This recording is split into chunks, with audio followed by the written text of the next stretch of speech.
Hey everybody, this is Andrew from T is for Tech, and today I'm going to do an unboxing and take a first look at this ultra lightweight 4K vlog camera. So this is a 4K camera. Company that makes this is AKASO, A-K-A-S-O, and right now they have this on Indiegogo, and it's going to be launching soon. And they sent this over to the channel for me to take a look at it, do an unboxing, do kind of this initial first look video. And so I am doing that for you. I'll link to the Indiegogo campaign in the description so you can take a look at that. And I do think there is some sort of discount if you get it through Indiegogo versus once it's actually being produced and sold through the regular retail outlets. But so we're going to take a look at this. So this does have 4K 30 frames per second capability for the video. Has can record up to 60 minutes, has image stabilization and 5 gigahertz Wi-Fi, so you can connect this to your phone via your network. Now this is what they're calling a keychain size. So this is a small, portable, meant to keep with you all the time when you're out and about to record video. So kind of think of it as a mini GoPro or a mini DJI Osmo Pocket. Now, AKASO does make a lot of other cameras in that same sort of GoPro form factor. I have never tried any of those yet, but they do look interesting and have, that same capability as kind of the action cams and all of that between GoPro and DJI and all the other, kind of the name brands that are out there making those action cams. This is obviously not that, but it is a smaller version, again, like I said, meant to be able to take with you all the time. So what's in the box? We'll open this up pretty soon. It has the AKASO vlog camera. There's a carry case. There's a stand with like a pivot mount and a base. There's a magnet and a USB cable. So a couple different ways to mount this to different things to record. So we will just go ahead and open this up and take a look. Now, I'm not even sure of the retail price of this once it's going to be released, because it isn't going to be launched on Indiegogo, and I don't yet know that information. And I didn't get any of that information when they sent this over to the channel, so I'm not quite sure. So when you open this up, you can see the camera there in the top of the box. Kind of open that. There's the camera, some accessories. So get your quick start guide. It talks about a charging indicator, where the different things are on the actual device, and a link to the AKASO Go app for your phone, which I will install shortly as well. Get a USB-C cable, so charges via USB-C. And then you have the camera, and it comes kind of pre-set up in this mount that can kind of move around. Now this does, I believe, have like a very sticky base on it. So the idea is that you can kind of stick it to stuff, and it should be the kind of material that you can kind of clean off and it gets sticky again. So you can use that to kind of mount it on surfaces that this will stick to, and then you could kind of put this around, you can move it side to side, all of that. And that back pops off as well. So the camera itself fits in here with a magnet. So you can see on the back, it just is magnetized to it, which is actually kind of a smart way to do that. So that's the pivot mount base. And then this is what the device looks like itself. Pretty small, pretty compact. Kind of just a white plastic with a plastic front, and then Obviously there's the camera, as you can see. There's a microphone on top, a little hole there, there's a microphone. And then the bottom has your micro SD card slot as well as the USB-C charging port. And that's basically it. The side also has some indicator lights. This is like an LED light bar, and it's also the buttons for kind of turning it on and doing different things. Changing some modes, I believe, as well. So that's the camera. And then you get this kind of silicone little sleeve. So you can put it in this to kind of protect it. And then you also have a magnet clip. So as you can see what this looks like, it's kind of like a clip. You can clip on a, I don't know, like a backpack shoulder strap or a purse strap or something that, a pocket, maybe your shirt. If you have a button-down shirt, maybe you can slide this in between so that you can do recording and of having it in your shirt there. So there's a couple different ways you could use this kind of mount for the camera to position it. And then there's another piece which is just this that also it has a really good magnet strength. So you can put this behind your shirt. If you have a t-shirt on, you can put this behind the shirt, on the inside of the shirt, and then you can put it on the outside. So you can mount it to yourself, right? And then have it record and all of that while you're doing whatever you're doing. So I think that's actually pretty cool. So a couple different ways to mount this. Like I said, you can use this to mount on yourself. You can use this as well.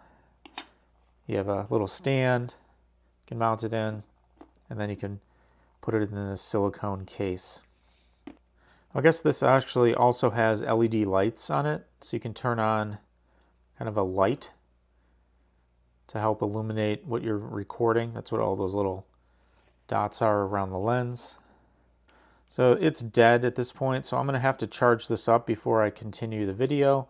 But I'm going to go ahead and charge it up, and then I'll come back and talk a little bit more about this as we pair it with the phone and look at the app and go from there. So let me charge this and I'll be right back. So what I decided to do instead of coming back to the actual video, since I already looked at the device and did the unboxing, I did hook it up to my phone. So I installed the AKASO Go app, and basically it's a fairly straightforward procedure. You basically turn on the keychain camera, and there's a button that you press to turn on the Wi-Fi. Then you connect to the camera from your phone via the app via Wi-Fi, and then you run the app. So I did that, and I looked through some of the settings and just kind of got it all hooked up. And basically from there, just was testing out some sample video.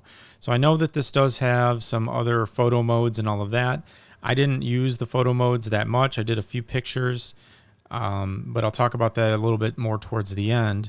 So what I'll do right now is just go through some of the sample footage I took. And I took some 4K 30 frames a second. I took some 1080p 60 frames a second. And I'm just going to kind of put those in this video. But this video is rendered at 1080p 24 frames a second. So there's going to be a little bit of adjustment on the video itself. But hopefully you can at least see the quality of the camera from a picture perspective and all of that. So I'm going to start showing a little bit of that video, and then I recorded myself towards the end kind of with a vlog-like thing in my car, talking about some of my final thoughts on the actual camera and its performance and all of that. And we'll just jump over and go through that and finish up the video that way.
how this thing actually works. I've had issues with it in anything that's lower light. It gets very grainy, and it's hard to see obviously where this is pointed, because there's no screen on it. And if you're not using the phone itself to do the preview and the recording, you're pretty much kind of stuck in just guessing how, what's in frame. I mean, it's a pretty wide angle lens, but again, it's kind of hard to see what you're recording. Now, a few other things as I've been using this. The fill light doesn't do a lot. Obviously, the LEDs can't get bright enough, I don't think, to really add a lot of benefit unless you're up really close to the camera. So maybe at night you might be able to use the fill light to kind of get a little bit of in your face if you're recording that way. The other camera modes, they seem to be okay. There's a few different photo modes, but I would never use this for photos, I don't think. I would just use my phone for photos because it would take much better photos. So the only thing I would really want to use this for potentially is video. And the electric image stabilization seems to work a little bit. It's not great. It's not anything like the GoPros or the DJI Osmo Action or anything like that where it keeps the frame really, really steady. I don't imagine that this has much compute power in it, but it helps a little bit. It helps stabilize a little bit, remove a little bit of a shake if you had some shake in your hands. So from that perspective, I think it works pretty good with that. Now, some of the negatives of actually having this thing, from my perspective, are that you need the app and you need the phone to do any changing of the settings. You can just turn this on and click the button and it'll go back to the last mode that it was using when it was connected to the camera. So in this case, I think I have it at 1080, 60 frames a second. I did a little bit of recording before in 4K just to see the difference. 4K looked okay, 1080 looks okay. But to do any on-the-fly changing of it, you got to connect the AKASO Go or the AKASO Keychain to your phone. Once it's attached to your phone, then you can make the change in the settings and all of that. But the problem is, it doesn't just work over Bluetooth. It'd be great if you can just connect via Bluetooth and make some setting changes, but you have to connect to Wi-Fi. So you have to turn the Wi-Fi on the AKASO Keychain, then you have to join your phone to the Wi-Fi and then start the app in order to actually use it.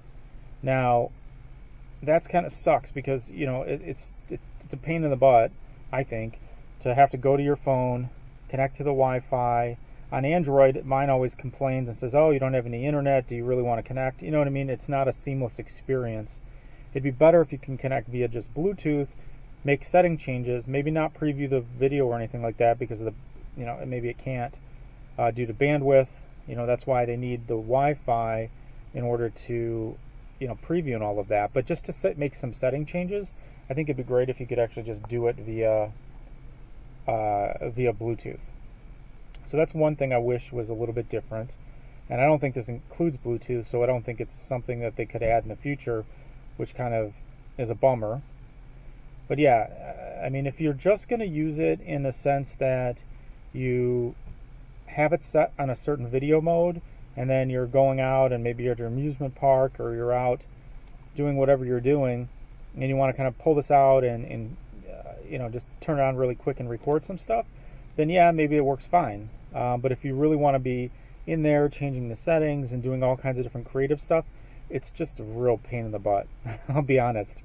Yeah, I mean, I wish there was some other way to change modes on the device, but then even if you could change the mode on the device, you wouldn't know what mode it's in because there's no LCD or there's no feedback on the actual keychain thing, camera, so that you would even know. So again, I mean, I think there's some short-sighted, from the design perspective in how useful this will be for people personally. I mean, I hate to say it, but I mean, for me, it's not very useful. Again, unless I really just want to use one video mode and then just kind of turn it on, turn it off, record some things just on, kind of spontaneously throughout the day or throughout whatever thing I'm doing. Maybe I have it on my shirt, maybe I'm going on a roller coaster, something like that. I could turn it on and record that and then turn it off. But again, like if there's any back and forth and connecting and disconnecting and recording and not recording and all of that, it's really about pain having to deal with the Wi-Fi and the phone. But other than that, I think the video quality is pretty good. The sound sounds to me a little muffled. I turned the wind filter mode on before on something too, and it just made the sound even worse.